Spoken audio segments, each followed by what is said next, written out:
Yes, hello, America. You know it's a good show when we start with heavy cream. I hate these. I hate these things. Every year it's the same thing. I want to talk to you a little bit about Christmas tonight. Welcome to the program. Every year it's the same. It's the same thing with me. Every year I usually end up with a knife at Christmas, doing exactly that. You have to open up both ends of these. Whoa, that would be a little hot. Oh, this is going to be yummy. Oh, now we take a little cream. All right, so here's the deal. I want to talk to you about families, and I want to talk to you about Christmas. Christmas isn't about Black Friday or Cyber Monday. That's new. In fact, Christmas wasn't officially celebrated in this country until I think 1873-ish. I know somewhere there's a blogger in his basement of his mom. Mom, I'm busy right now. And he's in his underpants going, it's not 1873. Whatever. But it was in the 1870s that we started really focusing on Christmas. And when the country first started, it was an amazing gift would have been a book. This book actually has an inscription in it from 1878. Wouldn't it be weird if it was 1873? No, 1880. A Christmas book.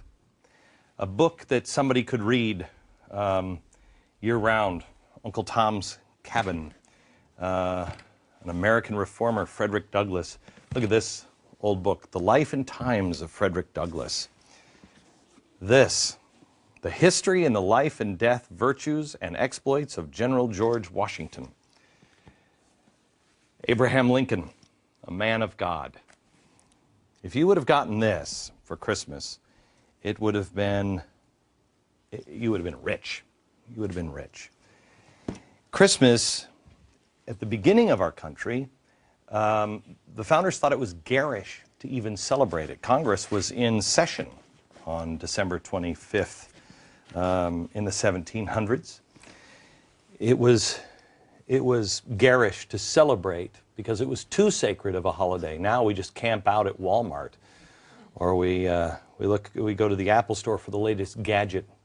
Christmas used to be a celebration of the family. It was a time of years for families to get together and make memories. My favorite memory of Christmas, I think, with my family was the year that my grandparents came up to our house. We used to go down to their house, and they came up to our house, and we played Monopoly. And does anybody remember how Monopoly never ended? It was just like, can this damn game end, please? It was obviously designed for a different time when there wasn't television. And people had all night to play. And I remember, because I helped my grandfather be the banker. And let's say Grandpa had a touch of Bernie Madoff in him. And I remember going, no, Grandpa. And he's like, but I remember the time with my family. And Christmas, no matter how many times, I remember as a kid, I don't know if anybody else remembers this, but I remember as a kid sitting and listening to my parents and my grandparents talk, and they would tell the same stories every year. And everybody would sit and laugh, and we would sit there in the dining room after meal was over, and we all sat there. And we'd listen to the same stories. And that's how we learned who we were. And now everybody plugs into their games or whatever else, and our children aren't hearing the stories anymore. We have to tell the stories. And we have to find the things of value, you know?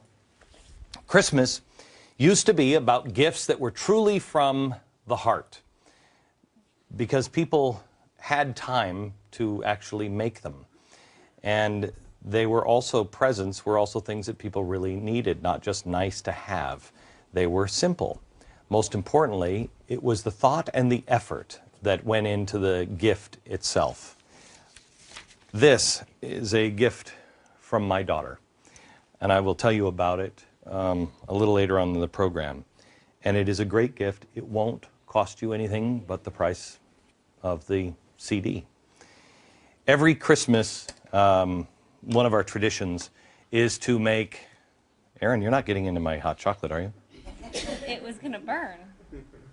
I'm not drinking it. It's TV hot chocolate. It's already made in the other room. This could be pig slop. We're not drinking it. It's television, Aaron. All right. Now she's wrecked a beautiful, tender story. Put yourself back into a time when you thought it was going to be beautiful and tender. The family tradition in my family, as you can imagine, is eating. And I make a hot chocolate, and I made it one year, and I think the first year the family went into a coma, and then every year since that, my tradition in my family, because my kids insist on it, is to make Dad's hot chocolate, and the recipe is quite easy. It is the first year we started with heavy cream, and that's a problem because if you go outside and you make it with just heavy cream and Hershey's chocolate. If you get cold too fast, you could actually congeal.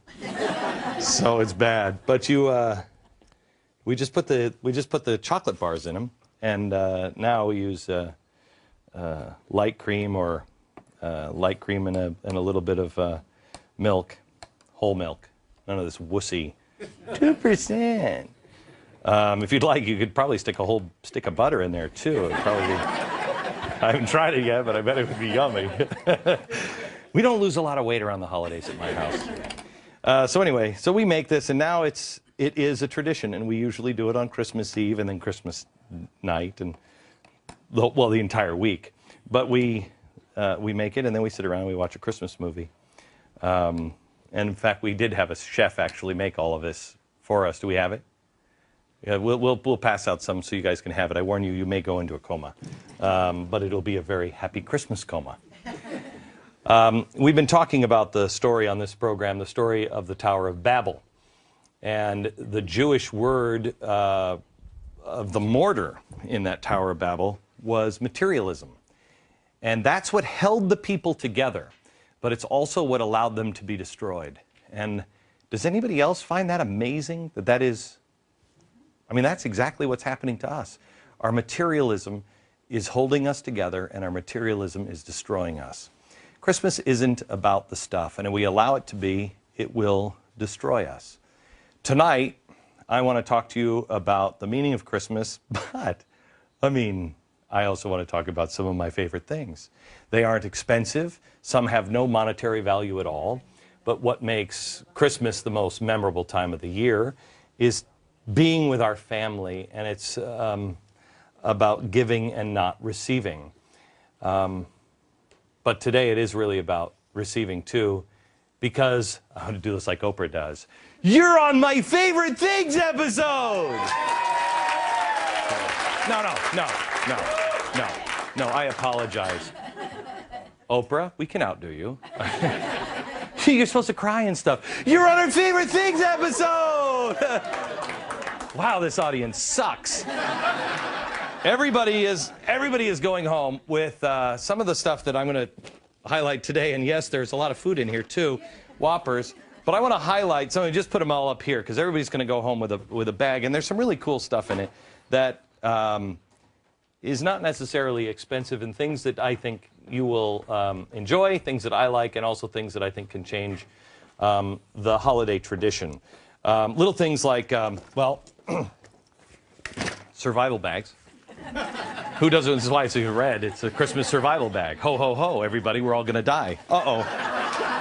I just said it. But you have, I know I am going to get, thank you. Gosh, I thought you guys would be more excited about, there's a new car in each one of those. It's about that big, but it's a new car. My wife and I, we decided to get, we decided that we've been blessed, and we decided to get our family food storage this year because we could afford it. And we know, because every single one of our relatives said, well, we know if things go to hell, we know where we're going. I'm like, where are you going? Because you're not coming to my house. It makes for a really crap, I know that, anybody in the family is going to open it up and they're going to go, oh, food storage, great. But it is probably the best gift that you can give anybody this year. You know, if you're a grandparent, give your kids and grandkids food storage. Give them things that, with inflation coming, things that they're going to need, and they don't have, the family wouldn't have to worry about it, or just a backpack of survival stuff, and you're going to be the geek in the family. But there's nothing like, if you're going to be the geek in the family, there's nothing like this. I love these because it spooks everyone. There's nothing better. These are urban survival playing cards. This is, you want to freak your family out. I mean, you think they think you're nuts now? You're playing cards, and on each card is a different scenario, okay? And it says, for instance, let's see here. There's some really, really spooky ones.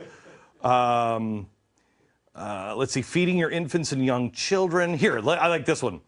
Emergency bulletproof barriers. 12 to 18 inches of dry sand, dirt, and gravel will stop small arms fire from a .22. This is great. And so you just suggest to everybody, let's play some cards. It's a Christmas holiday. And then they start reading it and go, oh dear God. But you'll actually learn some handy things. Urban survival playing cards, and of course it comes up with bartering and negotiating in post-disaster survival situations, and the accompanying book that surprisingly doesn't have a single card game in it, which I would think if you're down in the fallout shelter, you might want a couple of different card games to play, seeing that you have the card. I want to spend a second on books. This is, I just went to, I took the kids to see the new Narnia. Has anybody seen it yet? Yes. It's fantastic, isn't it? Great. Yeah, better than the first? Yeah, I think so. I mean, it was on par with the first, if not better than the first, I think. I thought it was really, really good. My kids are 21, 19, 6, and 4, and that's fun. The Narnia, we started reading this. I read this with my older kids when they were young. And I started a little younger with my son Rafe, and we're reading the first one, The Magician's Nephew. And it is fantastic. And it really is just about the creation of the earth, and it's Adam and Eve and everything else, you know, completely disguised so dopes like Liam Neeson can't figure it out at all. Liam Neeson, did you see what he said about Aslan? Aslan is the lion in Narnia. This is C.S. Lewis. He's a great, great Christian author. And Aslan is Jesus. And the whole thing is about Jesus. It's all an analogy of Christ.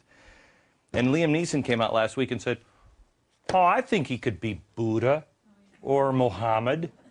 And it's like, wait a minute, he saved somebody from their sins, the lion dies and then rises again. In one point in this latest Narnia, Aslan says, there's another name for me in your world. And it's a talking lion saying this to the kids. And my son looked up at me, and he's 6.